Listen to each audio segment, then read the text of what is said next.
गुज़ार आहियां जिन ते शार्ट नोटिस ते माली हाउस ते महिरबानी करे आया ऐं हिन कॉन्फ्रेंस ते कवर करण जो प्रोग्राम ठाहियो आहे। अॼु प्रेस कॉन्फ्रेंस करण जो मक़सदु मुंहिंजी नज़र में उमरकोट जो अमन अमान, उमरकोट जो पीस, उमरकोट जी ट्रांसक्विलिटी ऐं उमरकोट जे माण्हुनि जो तहफ़ुज़ नज़र में रखंदे मूंखे इहो प्रेस कॉन्फ्रेंस करणी पइजी रही आहे।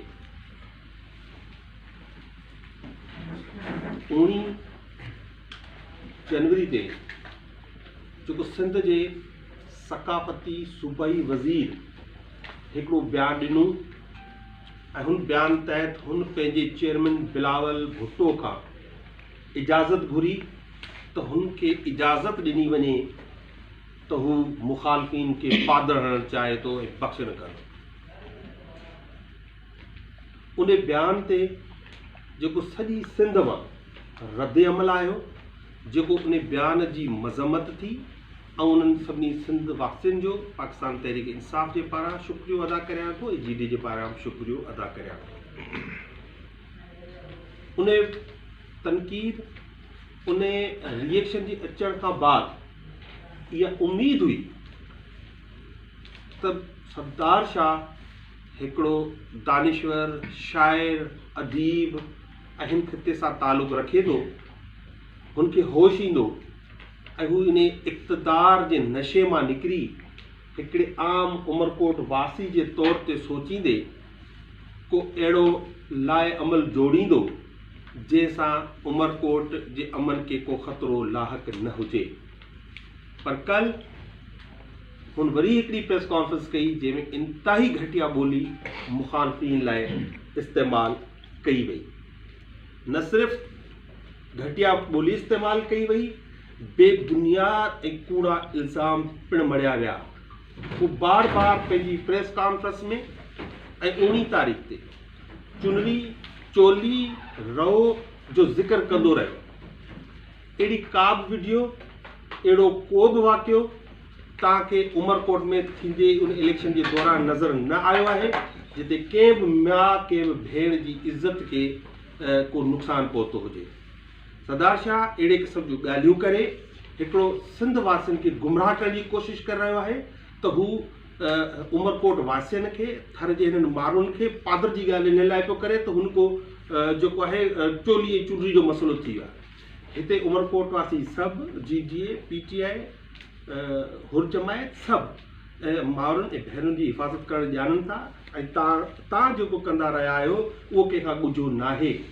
तव्हां औरतुनि जी ॻाल्हि करियो था, इहो पहिरियों दफ़ो, ये पहली दफ़ा हुआ है कि इलेक्शन में इंतकाम लेने के लिए औरतों पे FIR की गई हैं और ये FIR पीपल्स पार्टी के बिहाफ पे की गई हैं। पोलिंग डे पे आप सब इसके शाहिद हैं। ये जो कहते हैं हम सपाफ हैं, बम हैं, गोला है, डोला है, पता नहीं क्या क्या, वो पोलिंग स्टेशनों पे घूमते रहे, हमारे वोटर्स को धमकाते रहे और उनको धमकियां देते रहे और उनको पोलिंग स्टेशन से जाने से रोकते रहे। ये किसी से ढकी छुपी बात नहीं है। वो कल प्रेस कॉन्फ्रेंस में बड़े दावे कर रहे थे, माइनॉरिटी का हम तहफ़्फ़ुज़ करेंगे, हम माइनॉरिटी को हुकूक देंगे। मैं आपको बताता चलूं, जब से मैंने पॉलिटिक्स शुरू की 2001 में तो UC1 और UC2 के नाज़िम अक़लियत से थे। तो जब आपका वक्त आया तो आपने उनके टिकट छीन लिए थे। उमरकोट में जो लास्ट लोकल बॉडीज़ का इलेक्शन हुआ, यहाँ पे 41 पोलिंग स्टेशंस हैं, यूनियन काउंसिल्स हैं। 41 यूनियन काउंसिल्स में मेजॉरिटी यूनियन काउंसिल्स में हिंदू कम्युनिटी अक्सरियत में है। आपने एक भी यूनियन काउंसिल में चेयरमैन का टिकट अक़लियत के किसी बंदे को आपने नहीं दिया। आपको राम महफिरी याद है, गुलाम अरबाब रहीम सिंध के चीफ मिनिस्टर थे, उनके कत्ल में जो मुलविस लोग थे, जिन पे इल्ज़ाम थे, वो सब लोग गिरफ्तार हुए, लेकिन हीरो और अशोक के कातिल गिरफ्तार नहीं हुए। रजनेश को रोड पे कुचल के मारा गया, उसका कोई हिसाब किताब नहीं हुआ। नसीबा बील जिसका रेप किया गया, उसका उसका उसको उसके केस को खत्म करने के लिए आपने पूरी कोशिश की।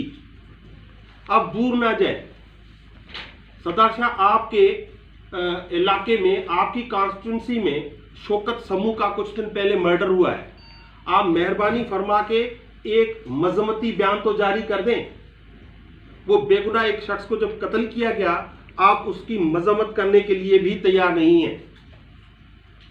आपके दांत, मैंने पहले भी कहा था, हाथी के दांतों की तरह है, जो खाने के एक और दिखाने के कुछ और होते हैं। आप अरबाज गुलाम रहीम के लिए कहते हैं कि वो बाहर से आए हैं, वे अफगानिस्तान से आए हैं। वो उनका घर तो यहाँ से 1 घंटे की दूरी पे है। लेकिन आप इस बयान पे कायम रहिएगा। कल थरपारकर में इलेक्शन होगी तो आप वहां पे भी ये बयान दीजिएगा कि वहां के मकामी जो उम्मीदवार हैं उनको वोट दिया जाए और जो बाहर से आए उनको वोट ना दिया जाए। आप डबल स्टैंडर्ड्स नहीं कर सकते। आपको, अगर आप समझते हैं वो बाहर के थे, तो वो बयान आपको देना होगा। उमरकोट में ये जो रिवेंज की और इंतकाम की सियासत है, आप सब उमरकोट के आवाज हो, सहाफी हो, आप सबको पता है। उमरकोट में इंतकाम की सियासत खारोड़े की सियासत को कहा जाता है। और खारोड़े से जो इस वक्त उम्मीदवार थे, वो बार बार अपनी तकरीरों में कहते रहे कि मैं इंतकाम लूंगा।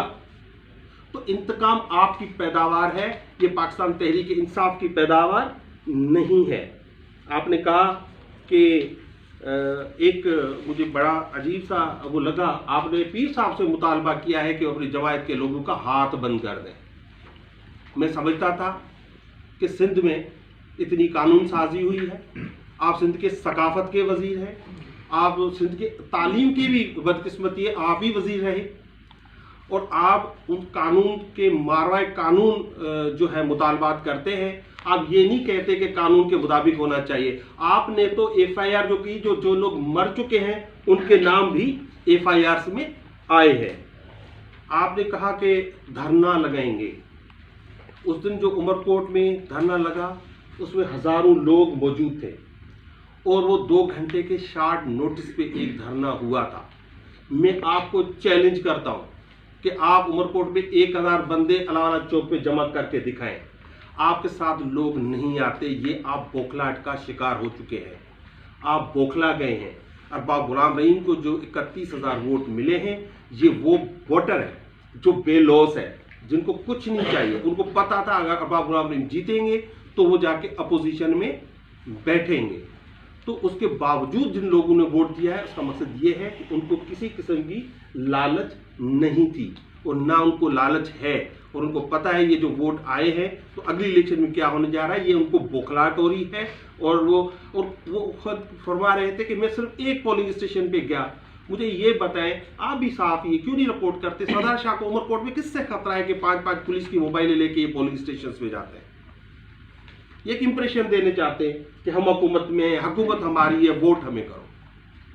तो मैं आपका शुक्रगुजार हूं और मैं पूरे सिंध के लोगों को, पूरी सिंध की आवाम को एक बार फिर गुजारिश करूंगा, उमरकोट एक इंतहाई पुरअमन इलाका है। मैं उन सबसे ये रिक्वेस्ट करूंगा कि वो सरदार शाह के इन बयानात का नोटिस ले, जिसमें वो उमरकोट के अमन को खराब करने की बातें करते हुए नजर आते हैं। और इसका नुकसान सिर्फ उमरकोट को नहीं, पूरी सिंध को होगा, क्योंकि ये इलाका वो इलाका है जहाँ से ये मारवी का देश है। यहाँ पे अमन का गहवारा रहा है। यहाँ पे हम सब विदाउट एनी डिस्क्रिमिनेशन मिलजुल के रहते हैं, साथ में रहते हैं। इलेक्शन हो जाने के बाद उसकी बार बार ये धमकियाँ देना साबित करता है कि वो कोई बड़ा हादसा कराना चाहते हैं। और मैं अपनी पार्टी और GGA के रहनुमाओं से भी अपील करता हूँ कि वो इस सरदार शाह के इन बयानात पे कोई इश्तियाल अंगेजी का मुजाहरा ना करें, क्योंकि वो शायद किसी एजेंडा पे काम कर रहे हैं और इंशाल्लाह हम उनकी हर साजिश को नाकाम बनाएंगे। बहुत बहुत शुक्रिया। अच्छा सर, एक तो जिस तरह आपने सफाई किया, तो कल की प्रेस कॉन्फ्रेंस में उन्होंने आप पे एक ब्लेम लगाया कि आप डिडक्शन बिलों के हवाले से या वापडा के हवाले से कुछ सियासत कर रहे हैं। और दूसरा एक स्टेटमेंट आई है मीडिया में अरबाब साहब के हवाले से। अरबाब साहब ने शिकवा किया वज़ीर आज़म इमरान खान से और गवर्नर सिंध से के जो है ना हमें खड़ा कर दिया जाता है, लेकिन हमारी वो सपोर्ट नहीं की जाती है। जो मसाइल होते हैं उस पर हमें कोई वो सपोर्ट नहीं मिलती है। इस बारे में आप क्या कहना चाहेंगे? फोन भी नहीं उठाते। आपने जो वापडा के हवाले से बात की, मैं एक सब कमेटी बनी हुई है स्टैंडिंग कमेटी ऑन पावर की, उसका चेयरमैन कन्वीनर हूँ। मैंने फर्स्ट टाइम ये पाबंद किया है, हेस्को को कमेटी ने पाबंद किया है कि किसी भी डिटेक्शन ना लगाई जाए। अगर किसी भी डिटेक्शन लगती है तो उसको नोटिस किया जाए और उसको उस घर के मालिक को, उस शॉप के मालिक को, जो भी हो, उसको वो अगर चोरी है तो वो दिखा के उसके बाद उसको फाइन किया जाए या उनका तरीका अडॉप्ट किया जाए। उमरकोट की मैंने क्योंकि ये फेडरल गवर्नमेंट का सब्जेक्ट है, पर बहुत बड़ी खिदमत की है और ये मेरा फ़र्ज़ है खिदमत करना। उमरकोट एक बहुत बड़ी सब डिवीज़न है, इसके कोई 40,000 के करीब कंज्यूमर्स हैं और ये 16 या 18,000 पे एक सब डिवीज़न बनती है। उसको मैंने अभी रिसेंटली 2 सब डिवीजन्स में डिवाइड करके इसका काम या वो लोड को बांटने की वो भी कोशिश की है। आपने देखा होगा अभी मैंने रिसेंटली ये जो ट्रॉलीज पे ट्रांसफार्मर्स आप आजकल लगे हुए देखते हैं, ये रिसेंटली मैंने रिलीज़ करवाए हैं इसको से कि अगर उमरकोट में कहीं इमरजेंसी में कहीं ट्रांसफार्मर लगवाना पड़े तो वो भी लगते हैं। और मैंने आप सब लोगों को पता होगा, आपके मोहल्ले में भी हेस्को से कोऑर्डिनेट करके मैंने उमरकोट में ज़्यादा से ज़्यादा ट्रांसफार्मर लगा के और वहाँ उसको इलेक्ट्रिसिटी के प्रोविजन को बेहतर बनाने की कोशिश की है। जहाँ तक उनके इल्ज़ाम